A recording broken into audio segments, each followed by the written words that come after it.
The afternoon sun baked down on Highway 87, turning the asphalt into a shimmering ribbon that seemed to melt into the distance. Marcus Davis had driven this route 100 times before, so many times that the landmarks had become invisible to him. The old gas station with the faded Coca-Cola sign. The cluster of pine trees that marked the bend near Miller's Creek. The long stretch of open road that led home. He knew every mile of it, like a man knows his own face in the mirror. At 32 years old, Marcus Davis carried the weight of his years with the kind of quiet dignity that came from surviving things most people would never have to face. 3 combat deployments had etched themselves into the lines of his face. They carved into the set of his shoulders. They embedded deep in the careful way he moved through the world. Afghanistan, Iraq, places whose names had stopped meaning anything to him years ago, replaced by the simple knowledge that he had been there. He had done what was necessary, and he had come home. Each time he came home, he wondered if this time would be different. Each time, it wasn't. His 2018 Honda Accord was meticulously maintained, the kind of vehicle that reflected the man who drove it. Disciplined, precise, unmarked by carelessness. The interior smelled faintly of leather and the vanilla air freshener his sister had given him as a joke last Christmas, back when the world still felt like it belonged to him. He adjusted the AC vents, letting the cold air wash across his face. He settled into the familiar posture of the long drive home. He was still wearing his operational camouflage pattern uniform, the OCPs that clung to him with the residue of 72 hours of training exercises at Fort Liberty. His muscles ached with that deep, familiar exhaustion that only soldiers truly understood. Not the tiredness of sitting in an office under fluorescent lights, but the bone-deep fatigue of sleeping on the ground, eating military rations, pushing your body through drills designed to find the breaking point that wouldn't break. The name tape over his right breast pocket read, Davis in stark black lettering, mirroring the U.S. Army tape on his left. These were not decorations. These were announcements. These were statements of identity and service. All Marcus wanted was to get home, strip out of the sweat-soaked uniform, and sleep for 12 uninterrupted hours. That seemed like the most reasonable thing in the world to want. That seemed like something he had earned. The radio played low, a classic soul station murmuring in the background. Marvin Gaye, then Al Green. The kind of music that made him feel connected to something larger than himself, connected to a tradition of black men singing about heartbreak and resilience in equal measure. He'd grown up listening to this music in his father's car, back when his father was still alive, back when the world seemed to follow different rules. His father had taught him so many things in those final years before the cancer took him. Most important among those lessons was the protocol, the unwritten understanding between a black man and the world. Hands visible, voice level, movement deliberate, compliance absolute. These were the rules that kept you alive. Marcus was driving exactly 55 miles per hour. As an active-duty serviceman and a black man driving in a rural southern county should drive. He never gave anyone a reason to look at him twice. His tags were updated, his inspection sticker current, his registration and insurance documents organized in the glove compartment. He kept his foot light on the pedal, maintained his lane position with precision, kept his eyes moving across the road with the awareness that came from years of operational training. It was a habit that had saved his life more than once in places where threats announced themselves in ways they never did here. As he crested a small hill near the county line, the road opening up before him in a long, straight stretch, Marcus noticed the unmarked turnoff to his right. It was the kind of place where officers would hide, back in the shadows of the trees, waiting for traffic violators or drunk drivers or anyone else whose violation gave them legal justification for intervention. He had seen it 100 times. He had never been stopped here. He had never been stopped anywhere. because he drove perfectly, because he understood the calculus of being a black man behind the wheel, because he knew what compliance meant, and he had learned it from his father, who learned it from his father before him. He would never forget what happened next. The way that moment would crystallize into something permanent, something that would exist inside him for the rest of his life. It would start with this small detail: the unmarked turnoff, the hidden vehicle, the officers inside it who were about to make a decision that would ripple outward and touch more lives than they could possibly imagine. But he didn't know that yet. At this moment, Marcus Davis was just a tired soldier driving home, thinking about nothing in particular, his mind already halfway to his apartment, already imagining the coldness of his sheets, already beginning the process of forgetting the training exercise, the exhaustion, the weight of the uniform against his skin. 3 miles back, in a hidden turnoff obscured by a stand of thick pine trees, Officer Robert Hayes sat in the driver's seat of his patrol cruiser with the engine off and the air conditioner running on battery power. Hayes was 34 years old, thick-necked, broad-shouldered, the kind of man who had built his identity around physical dominance and the appearance of authority. His uniform fit him like a second skin, crisp and pressed. But there was something in the way he wore it that suggested it wasn't quite meant for him, like he was playing a part that had been written by someone else, someone with a more generous understanding of what the job entailed. His personnel file, if you had been allowed to read it, would have told you everything you needed to know. 14 excessive force complaints in 6 years. 9 of them involved minorities. All of them had been mysteriously dismissed or settled quietly by a police union that protected its own. That enabled escalating behavior. That sent the clear message that some officers were untouchable. Chief Robert Harrison had tried repeatedly to find the smoking gun needed to strip Hayes of his badge. But Hayes was cunning in the way that truly dangerous men often are. He knew where the camera blind spots were. He knew how to write a report that painted the victim as the aggressor. He survived on technicalities and a deeply ingrained departmental reluctance to admit they had a bad apple rotting the barrel. Beside him sat Officer Thomas Miller, fresh out of the academy at 23 years old, still possessing the naive belief that the job was entirely about helping kittens out of trees and saving lives. Miller was sweating through his uniform despite the air conditioning, largely because his training officer had been ranting for the past 20 minutes about the proper way to establish authority and control in a traffic stop.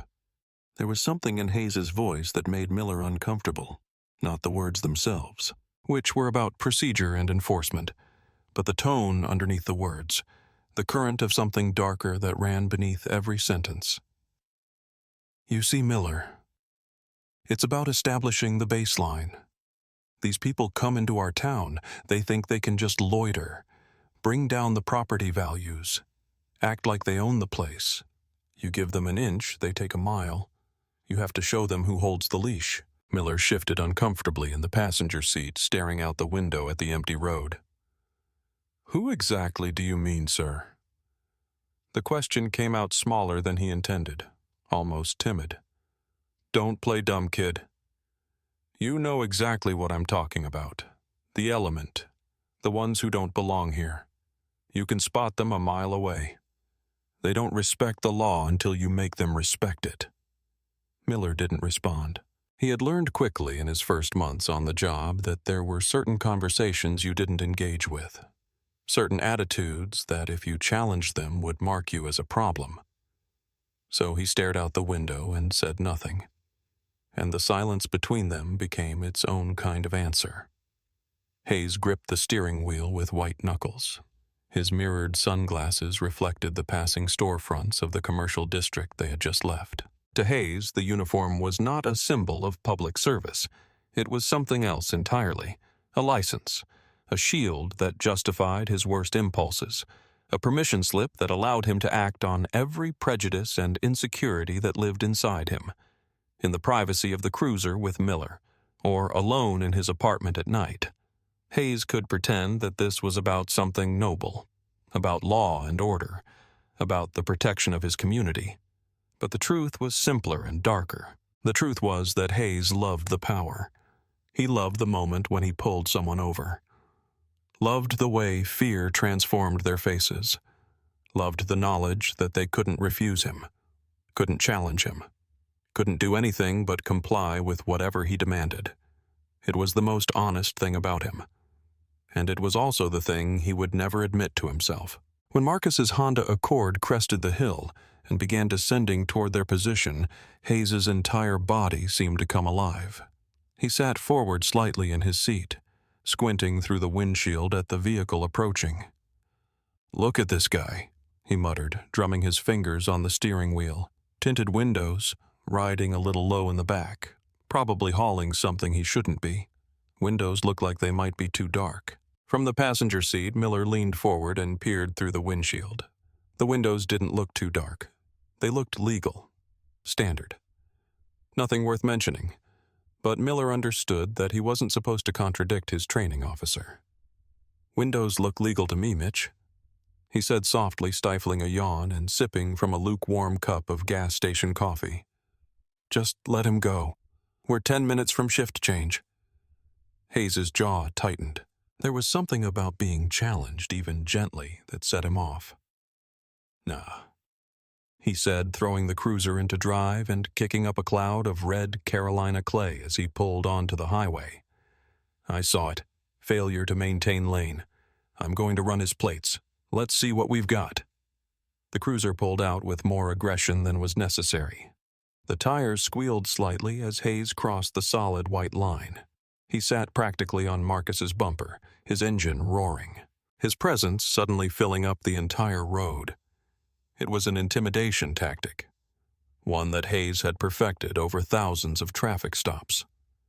The idea being to rattle the driver, to get them nervous and off balance before the conversation even began. It worked on a lot of people. They would pull over quickly, fumbling with their documents, their voices shaking when they spoke to the officer. Hayes loved that moment. He fed on it.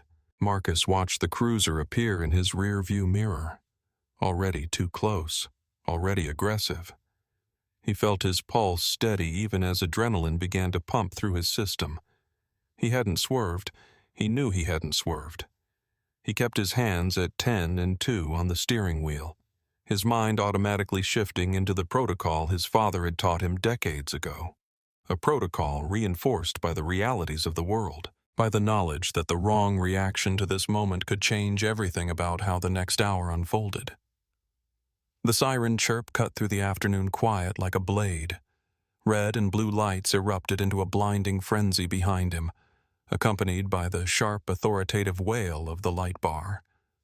Marcus sighed softly, a heavy, tired exhalation that carried in it the weight of knowing what was about to happen. He activated his right turn signal, slowly decelerating, and pulled his car onto the wide gravel shoulder of the highway, ensuring he left plenty of room for the officers to walk safely. It was the kind of courtesy that ought to matter, that ought to signal cooperation and respect for law enforcement. He didn't know yet that courtesy and respect would mean nothing in the next few minutes. He shifted into park, turned off the engine, rolled down all 4 of his windows, and placed both hands firmly on the top of the steering wheel. He did not reach for his wallet. He did not reach for his registration. He sat perfectly still, waiting, his breathing controlled, his face composed. In the cruiser behind him, Miller ran the plates while Hayes sat with his hand resting on his thigh, already imagining the interaction to come. Clean. No warrants. Registered to a Marcus Davis, Miller said, reading the information off the screen. Told you. He added quietly, frustration creeping into his voice. Just write a warning and let's get out of this heat. But Hayes was already out of the cruiser, adjusting his duty belt, making sure his hand rested casually but prominently near the grip of his sidearm. It was a theatrical gesture, designed to communicate dominance, to remind whoever he was about to stop that he had the power, and they did not. He pushed up on the door and stepped out into the oppressive heat, his boots crunching loudly on the gravel. Miller followed slowly, walking around to the passenger side of Marcus's vehicle, standing near the rear quarter panel with his thumbs hooked into his belt, assuming the posture of backup, of secondary authority, of complicity through presence. Hayes approached the driver's side window. He didn't bend down to meet Marcus eye to eye. Instead, he stood tall, forcing Marcus to look up at him, employing an old intimidation tactic that relied on the physical psychology of height and power. "Do you know why I pulled you over today, boy?" He asked, his voice dripping with an unearned authority and a subtle, venomous drawl that seemed to transform ordinary words into weapons. Marcus's jaw tightened imperceptibly at the word boy. It was a deliberate choice of words, and Marcus understood immediately that it had been made deliberately, that it carried within it the weight of centuries of racial weight and disrespect. The word landed in the space between them like a physical thing, like something thrown with the intent to hurt. His body wanted to react. His hands wanted to tighten into fists. His voice wanted to rise. His entire being wanted to reject the diminishment that the word attempted to impose on him. But Marcus was a professional. He pushed his anger down, locking it behind a wall of military discipline. The same discipline that had gotten him through 3 combat deployments. The same discipline that his father had taught him was the only thing that stood between him and a world that was not designed to be kind to men who looked like him. "No, officer, I do not," Marcus replied clearly, his voice deep and calm, each word carefully articulated. "I was maintaining the speed limit." Hayes leaned in slightly, his eyes scanning the interior of the car, finally landing on the military uniform that Marcus was still wearing. A smirk tugged at the corner of Hayes's mouth, and in that moment Marcus understood that this was going to get worse. Whatever violation Hayes had originally fabricated was about to be replaced with something else, something more personal, something driven by the recognition that Marcus's service, Marcus's uniform, Marcus's identity as a soldier represented something that Hayes found threatening. "You were swerving back there." Hayes said, his voice smooth and practiced, the lie rolling off his tongue as if it were simply fact. "Crossing the solid white line. Multiple times, actually. Your vehicle was all over the road." None of this was true. Marcus knew it wasn't true. Miller knew it wasn't true. Even Hayes knew it wasn't true. But truth seemed to be irrelevant to the interaction that was unfolding. Hayes leaned in even closer, his breath hot and stale, his eyes scanning the interior of the car with the intensity of someone conducting a search that had nothing to do with finding actual contraband. "License registration and proof of insurance." Hayes commanded, his hand still resting prominently near his sidearm. "My wallet is in my right back pocket, officer," Marcus stated evenly, maintaining the careful politeness that was his only real tool in this situation. "My registration and insurance are in the glove compartment. I'm going to reach for them now. Move slow."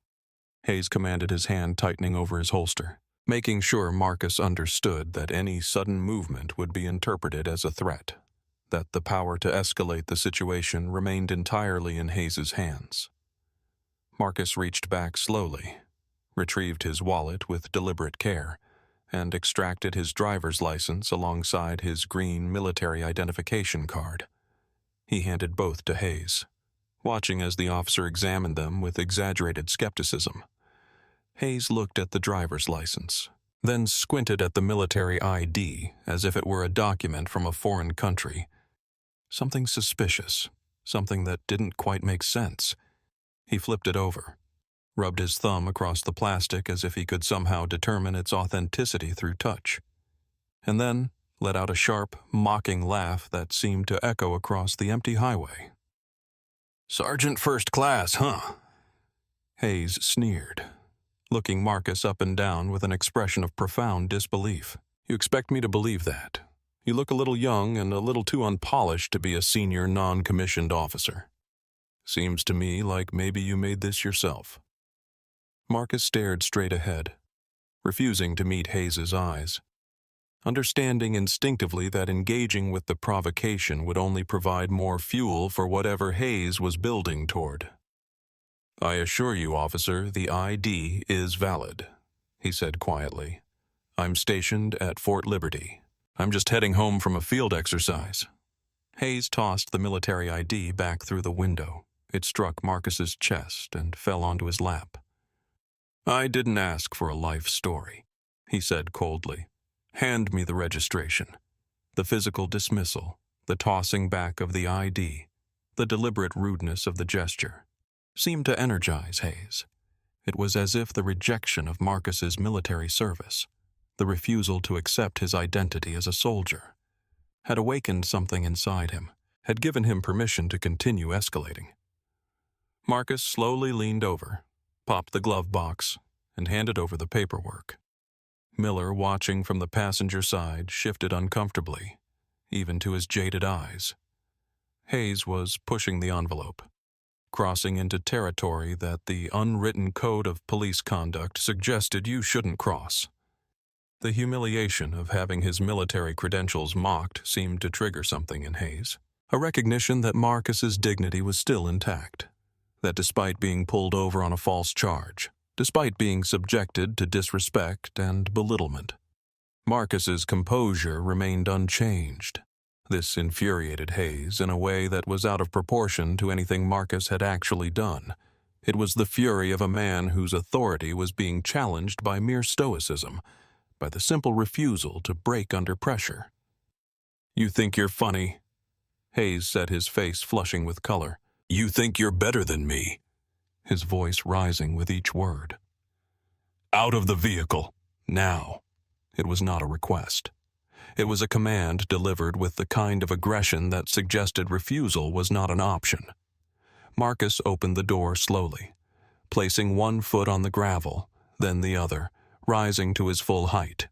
He was taller than Hayes by several inches, and he could see the officer's jaw clench at the realization, at the physical fact that Marcus was not smaller, not weaker, not obviously subordinate. This seemed to anger Hayes even more. "Hands where I can see them," Hayes barked, and Marcus slowly raised his hands to shoulder height. Palms forward, every movement careful and deliberate. "Step away from the vehicle." Marcus stepped backward, his hands remaining visible, his movements precisely controlled. The heat of the afternoon pressed down on him like a physical weight. In the distance, someone on a porch had noticed the commotion. There was going to be a witness to whatever happened next, though whether that witness would matter, whether their presence would actually change anything about what unfolded, remained to be seen. "Turn around," Hayes commanded, and Marcus complied, his back now to the officer, his hands still visible. "Spread your legs, keep your hands where they are." What happened next was not a search conducted for the purpose of officer safety. It was a display of power, a public demonstration of who controlled this interaction and who did not. Hayes's hands were rough, deliberately so, running across Marcus's chest, his sides, his legs, with a pressure that was designed to communicate dominance and control. The search itself was illegal without probable cause. But Hayes didn't concern himself with the legality of his actions. The search was about something else entirely. It was about the assertion of absolute authority, about the public humiliation of a man who had committed the crime of not immediately breaking under pressure. Marcus remained silent. He didn't protest, didn't ask what this was for, didn't invoke the Constitution or the rights that were being violated. Protesting would only give Hayes an excuse to escalate further. And Marcus understood that his best chance of getting out of this interaction intact was to remain compliant, to remain calm, to give Hayes no excuse that could be used against him in any subsequent report or investigation. Nothing was found because there was nothing to find. Marcus was a decorated soldier going home from a training cycle, but the absence of contraband seemed to frustrate Hayes even more. because it meant he couldn't hide behind the pretense that this search had been for legitimate law enforcement purposes. It had been about power from the beginning. Hayes stepped back from the search, his face flushed with anger and something that looked like disappointment. In the distance, more neighbors had emerged, drawn by the commotion, by the sound of an officer shouting at someone on the side of the road. Some of them were recording on their phones now, their screens capturing what was happening, creating a record that Hayes was no longer aware of. "You're trying to be a smartass, aren't you?" Hayes said, his voice low and dangerous. "You're trying to make me look bad with your military Boy Scout routine. Well, let me show you something about authority." Hayes drew his taser, the yellow and black device suddenly visible, suddenly pointed directly at Marcus. "Get on the ground now!" He shouted, the volume of his voice designed to emphasize his command, to remove any ambiguity about what he wanted. "Spread eagle position. Move." Marcus lowered himself to the scorching asphalt, his hands extended in front of him, his legs spreading apart as commanded. The heat of the pavement was almost unbearable against his skin, the gravel cutting into his palms, each moment of compliance communicating his vulnerability, his powerlessness in this moment. This was the position that every officer knew communicated absolute submission, the position that removed any possibility of resistance or challenge. Hayes approached and applied handcuffs, tightening them enough that Marcus could feel the metal cutting slightly into his wrists, enough that the message was clear. This was about pain, about control, about the assertion of dominance through the infliction of discomfort. The same metal cuffs that would 8 months later bind Hayes's own wrists as he was led away to federal prison. But neither man knew that yet. "You're under arrest for assaulting a police officer," Hayes announced loudly, speaking to the gathering crowd of neighbors as much as to Marcus, ensuring that his version of events was the one that echoed across the empty afternoon. "You heard me. This man assaulted me. I'm placing him under arrest for assault on law enforcement." The lie was so bold, so brazen, so obviously false to anyone who had actually witnessed what had occurred that it seemed to hang in the air like a physical manifestation of the moment. Marcus had not touched Hayes. Marcus had not raised his voice. Marcus had not done anything but comply with every command. But compliance seemed to have become its own kind of threat in Hayes's mind. Miller watched from the side of the road, his face registering disbelief at the magnitude of the fabrication. Even he, the rookie officer, the man who was supposed to be learning from Hayes's example, understood in that moment that something fundamental had broken, that they had crossed from the space of questionable policing into the space of actual criminal behavior. Marcus was forced into the back of the cruiser, the door slamming shut behind him with a finality that seemed to close off all possibility of intervention.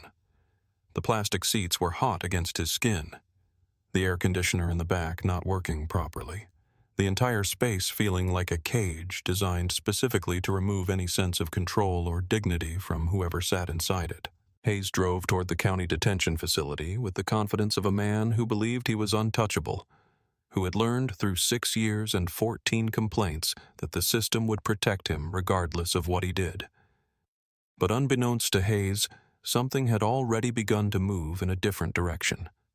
As the cruiser pulled away from the stop, as Miller sat in the passenger seat staring out the window and trying not to think about what he had just witnessed, Marcus made a decision. He used his one phone call before being completely processed into the system.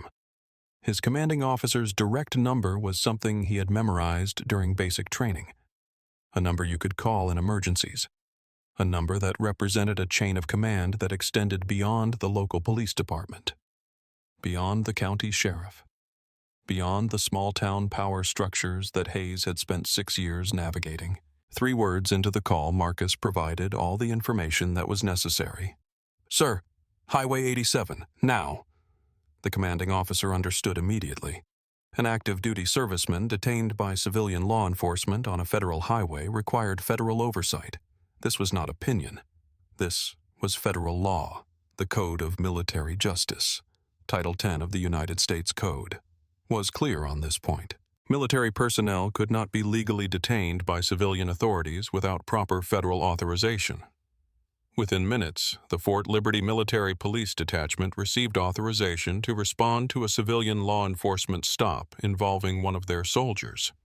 It was a decision made at the highest levels of the base command structure, a response that was triggered not by Marcus being innocent of the charges, though he was, but by the simple fact that his constitutional rights had been violated, that a local officer had overstepped federal boundaries, and that the military had a responsibility to ensure the protection of its personnel.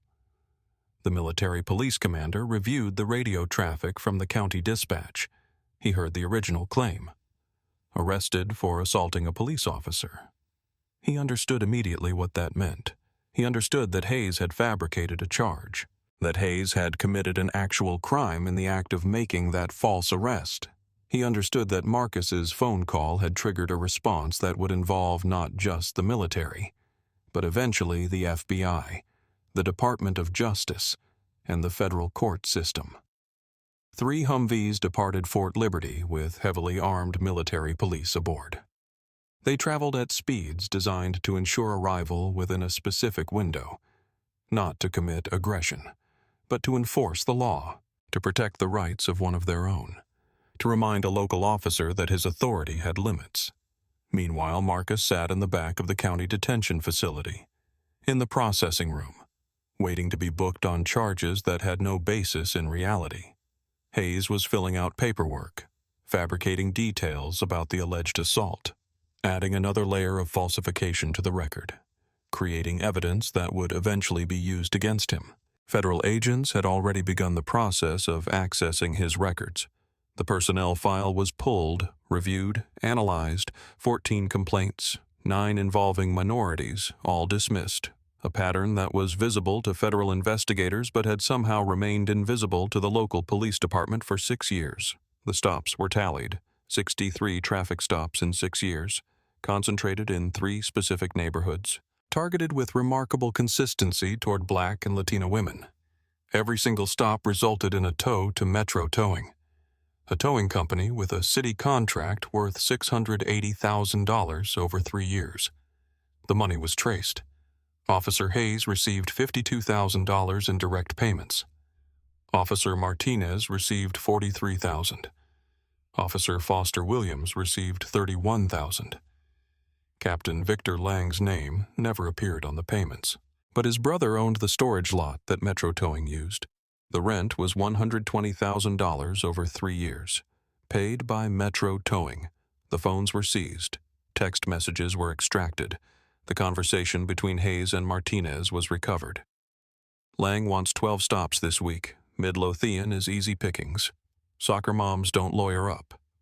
Another message. She complained. Don't worry. Union will handle it. The evidence accumulated with the speed and inevitability of a landslide. What had seemed to Hayes like a system designed to protect him, a brotherhood of law enforcement that would always have his back, proved to be nothing of the sort once federal authority became involved. Federal prosecutors didn't care about the police union. Federal investigators didn't care about the unwritten code. Federal authority superseded local authority, and in the space of a few hours, the entire structure that Hayes had relied on collapsed. The moment the military police convoy pulled into the county detention facility parking lot, everything changed. 3 Humvees with heavily armed military police in tactical gear pulled in with deliberate precision. The soldiers exited with controlled authority, their movements choreographed, their presence undeniable. Hayes looked up from his paperwork, and in that instant his confidence began to crack. What were military police doing at a civilian detention facility? What did their presence here mean? The radio crackled with an official message. Federal agents entering the facility. Military police on scene. Stand by. The military police commander walked directly toward Hayes's position. His voice, when he spoke, carried the weight of federal authority. Officer Hayes, Sergeant First Class Marcus Davis is under military jurisdiction. The stop you conducted violated USC Title 10. You will release him immediately. Hayes tried to assert his local authority, tried to explain that he had made an arrest, that he had charges, that this man had assaulted him. But the commander's response was brief and absolute. Federal law supersedes local authority. Release him now. Marcus was released from the detention cell. His handcuffs were removed by military personnel. He was escorted from the facility surrounded by soldiers in dress uniforms, his dignity restored in the presence of an authority that recognized and honored his service.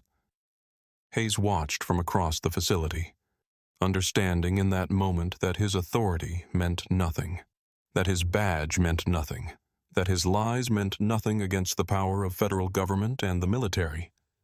The interrogation that followed was methodical and devastating. Hayes was presented with the audio recording. Every word of mocking, every lie, every threat had been captured on Marcus's phone. The text messages were presented one by one, each one a nail in the coffin of any possible defense. The financial records were spread before him, showing the clear pattern of corruption, the quid pro quo relationship between the stops and the payments. Hayes's attorney advised him with clinical precision. The evidence was overwhelming. The federal charges were multiple and serious. The sentence, if convicted, would be severe. His only option was a plea deal, guilty plea in exchange for potential reduction in charges. Hayes broke. The arrogance that had sustained him through 6 years of complaints and violations cracked under the weight of the evidence. He agreed to plead guilty to deprivation of rights under color of law and federal civil rights violations.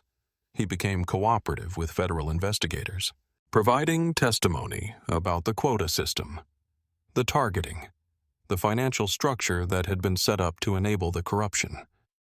Captain Victor Lang resigned as police union president. His pension became subject to federal seizure. 3 other officers were suspended pending investigation. Metro Towing lost its city contract. Craig Thompson, the company's owner, began receiving civil suits from the women who had been victimized by the stop-and-tow scheme. 8 months after the stop on Highway 87, the sentencing hearing took place in federal court. The courtroom was packed with military personnel in dress uniforms, with civil rights activists, with affected citizens. Hayes appeared in a prison jumpsuit, shackled, his physical transformation stark and undeniable. The weight loss, the pale skin, the diminished presence, all of it spoke to the reality of his situation. Judge Eleanor Vance, with 22 years on the bench and zero tolerance for police corruption, presided over the proceeding. She looked at Hayes with an expression that suggested she was seeing something reptilian, something fundamentally broken about the man before her. Mitchell Hayes. She began, her voice carrying the weight of institutional authority. You took an oath to protect the Constitution and the people of this county. Instead, you weaponized your authority against a decorated soldier because of the color of his skin. You mocked his service. You physically assaulted a compliant man. You fabricated evidence. And as the subsequent investigation proved, this was not an isolated incident. You were running a personal racism operation out of your cruiser, targeting vulnerable women for financial gain. She paused, allowing the weight of her words to settle. 108 months in a federal penitentiary, she announced, permanently barred from ever holding any position in law enforcement security or public office. 3 years of supervised release following your release. 9 years. A sentence that extended beyond his career, beyond his pension, into the hollow years of actual consequence. Hayes's attorney made a hollow plea for leniency, citing youth and inexperience. But the judge's expression made clear that neither of these things would matter. Hayes was led away in the same type of metal cuffs he had forced onto Marcus's wrists 8 months earlier. Jenkins, the training officer, received a lesser sentence. 5 years of probation, no federal prison time, but his law enforcement certification was permanently stripped. He lost his pension and was forced to work night shift security at a strip mall. His reputation destroyed in the town where he had lived his entire life. A year later, the harsh summer sun once again beat down on Highway 87. But this time, when Marcus Davis drove down the same stretch of asphalt, something had changed. Not everything. The road was still rural, still isolated, still the kind of place where authority operated with less oversight than it did in the cities. But something fundamental had shifted in the way the system itself functioned in this place. Marcus was now Master Sergeant, promoted for his professionalism during the incident, for his composure under extreme stress, for the way his refusal to break had eventually led to systemic accountability. His Honda Accord was even more meticulously maintained, if that was possible. He drove exactly 55 miles per hour, his hands at 10 and 2 on the steering wheel, his awareness of the road as sharp as it had ever been. The radio played a smooth soul track, the same kind of music his father had loved, the same kind of music that connected him to something larger than himself. He passed the dirt turnoff where his nightmare had begun, where Hayes had waited in the shadows, where the entire interaction had been set in motion. A patrol car was parked in the shade of the trees. A different deputy, young and professional, sat inside the vehicle. As Marcus approached, something remarkable happened. The deputy did not rev his engine. He did not pull out aggressively. He did not assert false authority. He simply raised a hand, a respectful wave, an acknowledgement of one human being toward another, a tiny gesture that represented the possibility of systemic change. Marcus gave a small nod in return, his hands remaining at 10 and 2 on the steering wheel, his military bearing flawless. He continued down the road toward home. The road ahead was clear. The ghosts of the past were finally beginning to fade into the dust behind him. Justice had not only been served, it had reshaped the very dynamics of the system that operated in this place. One small act of respect from a deputy who had learned from what happened, who had absorbed the lesson that authority without accountability was not authority at all, but something else entirely, something that carried its own costs. Marcus understood that the system was not fixed. Injustice would continue to occur. There would be more traffic stops, more incidents, more moments where the abuse of authority would rear its head. But he also understood that his refusal to break, his dignity maintained under extreme stress, his strategic activation of the protections available to him, had created space for change, marginal change, incremental change, but change nonetheless. He thought about the women who had been victimized by Hayes's targeting, the 23 women who had been stopped without cause, searched without probable cause, had their vehicles towed as part of a scheme to generate revenue. They had been heard. Their experience had been validated. The man who had victimized them was in federal prison. He thought about Miller, the rookie officer, who was struggling with the knowledge that he had been complicit in illegal activity, who was trying to figure out what his role would be in a system that had been exposed as corrupt.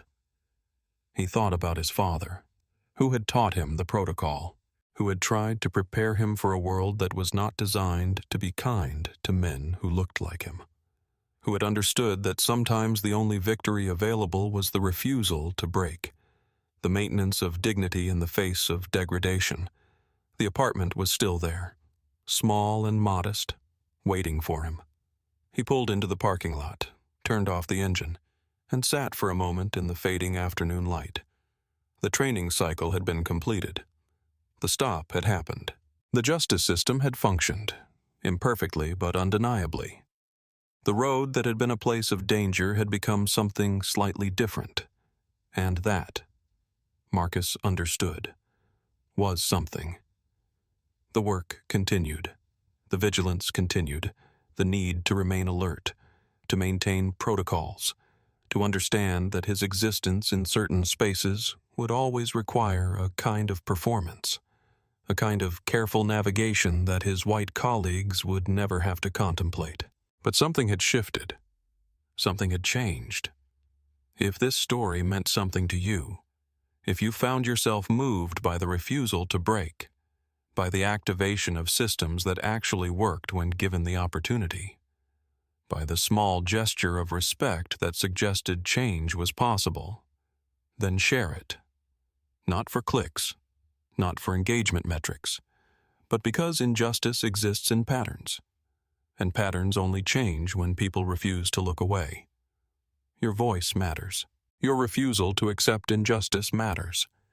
The systems that protect us only function when we demand that they function. Subscribe to our channel for more stories about justice, accountability, and the power of refusal to break under pressure.